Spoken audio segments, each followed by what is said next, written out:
So let's begin with a song about murder. Yes, or alleged murder. So Cliff grew up in Horseshoe Bend, and he actually still lives there. And when Cliff was a little kid, there was this police report or news report about a possible murder. Turns out that the police eventually ruled it out as accidental. But the song is called Gardena because this apparently, I think the guy's body was found in the water in Gardena by some of Cliff's friends. So this is a song called Gardena, and let's play a little bit of it so you can kind of get a feel for what it sounds like. Hopefully Facebook won't shut this down because I'm only going to play little pieces of it here. Here we've got the bass riff that was inspired by Cliff's guitar part, so Alf came up with that bass line. So when Cliff comes into the rehearsal studio with songs, sometimes they're pieces of stuff or ideas, and sometimes they're completely thought out songs, and he's very specific about what he wants from me and Alf and Michaela on parts. I think, if I remember correctly, Cliff had a totally different direction in mind with this song, and as soon as Alfred came up with that bass line, dum da dum dum dum dum dum dum da dum dum, I think it went a different direction, and it was a great direction. Again, I've said before in other videos that my drum parts are composed of a couple of different ways. Like if somebody is playing guitar and their strumming pattern might just set up that pulse for the tempo. And then I like to get to know what the lyrics are and the emotion of those lyrics as soon as possible, because that helps me define or gives me some framework to what I want to do drumming wise that will help move that song along. So with this bass line, I know she said that it was the thing that made the most sense was just to start out with the 4 on the floor kick drum pattern going. And because this song is about murder, there's a lot of tension in what the lyrics say. And as each verse goes along, it gives you a little description about both parties on what kind of people they may have been and what led to this murder, death. And so in order to build that tension, the first half of the verse, I just kept the kick drum pattern going, some eighth notes going on the hi-hat, and maybe some little rolls here and there that kind of matched Cliff's guitar part. So here's what that sounds like. But it isn't what she meant.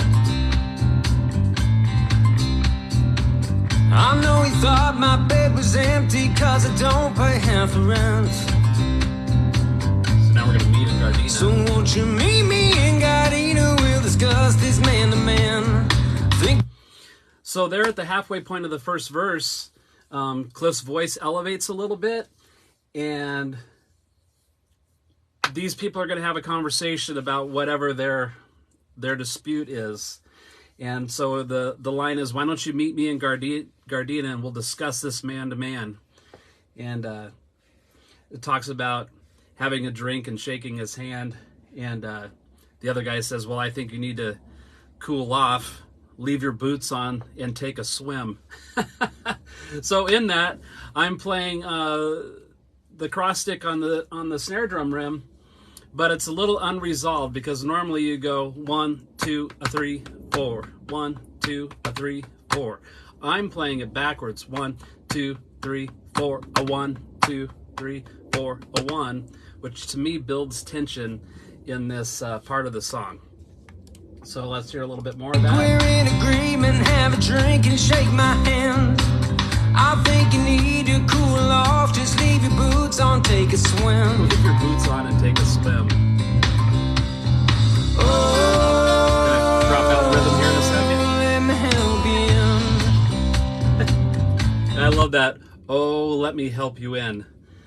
Now, in this part of the song, too, it's really in the background of the recording, but you hear this sort of a rattlesnakey, frog croaking kind of a sound, and that's, if I say it incorrectly to my percussion friends, I apologize, but I believe it's called a gyro. And it's the one we have is wooden and it's shaped like a fish with fins on the back. And you just drag a stick across it and it kind of gives that frog croaking sound, which I thought was appropriate for something that was happening near the water.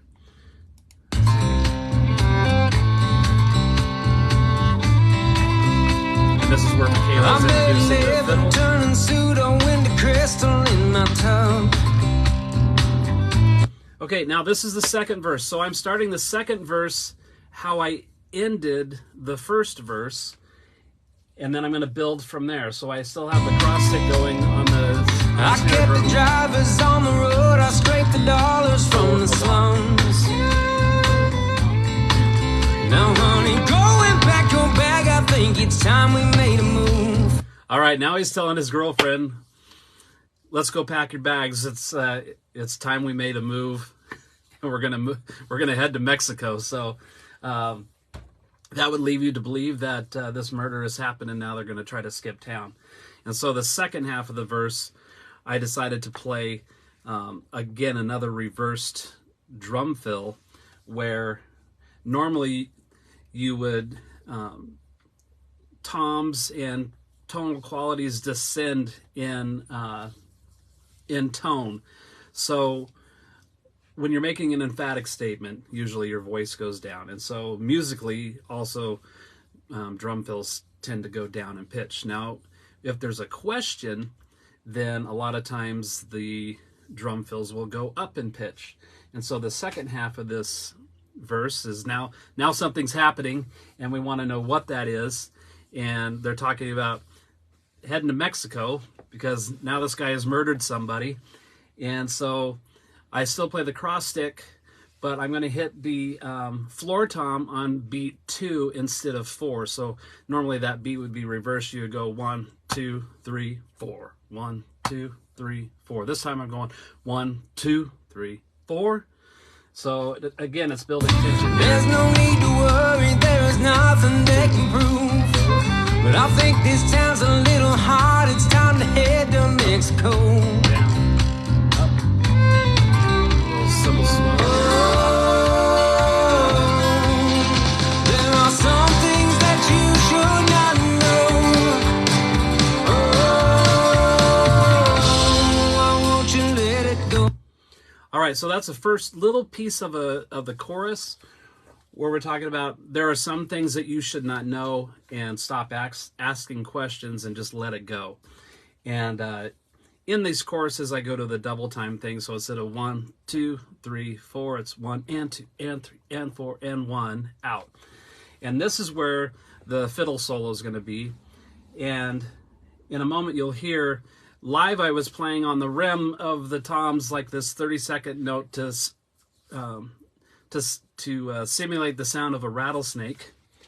But when I went to record it, we actually use what's called a vibra slap. This is a vibra slap. And I think if you do research on it, like in the old days, they actually use like the skull of a donkey. And when they would hit it, the teeth in the skull would rattle and make this sound.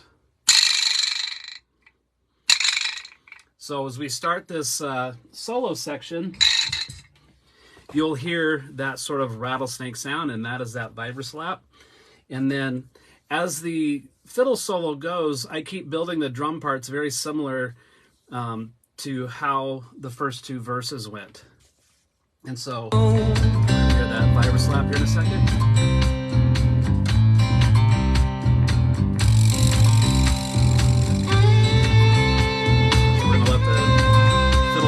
Established here. I'm going to bump it up a little notch. Tambourine in there.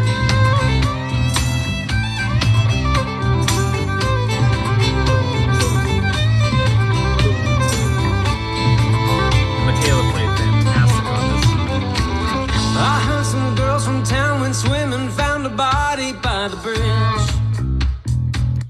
All right, so now we've found a body by the bridge. And in real life, it was some friends of Cliff that were swimming in the river, and they found this body in the water.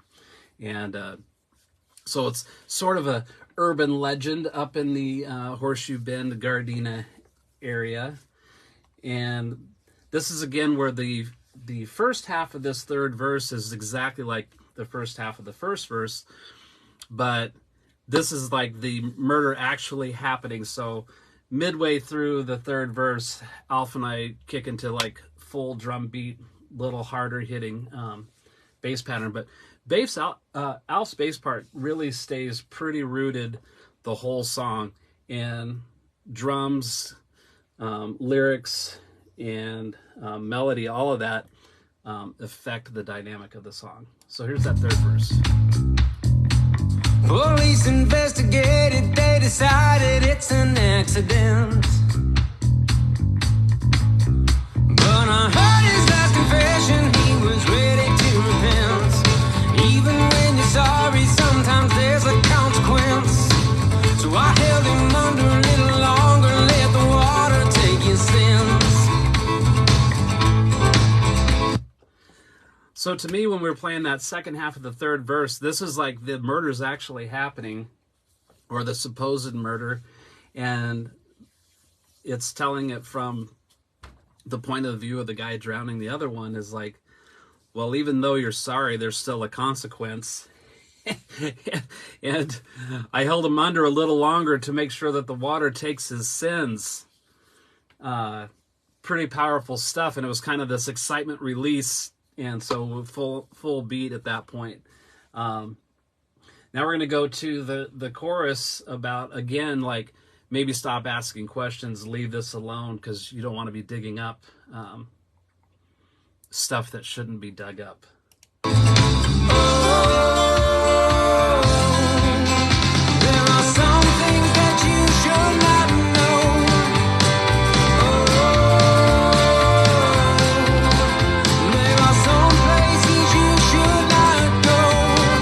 Now this next part in this chorus, it's talking about like, had you just did what I said in the first place, this wouldn't be the outcome. You know, you wouldn't be dead floating in the river.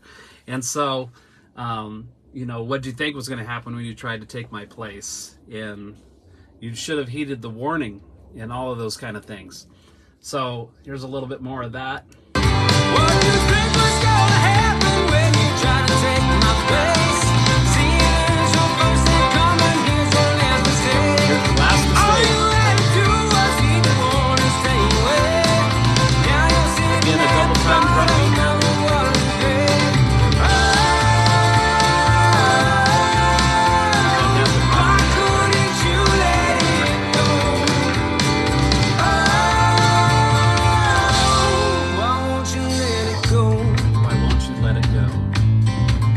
Back to the intro here, and Michaela's going to do this dive down.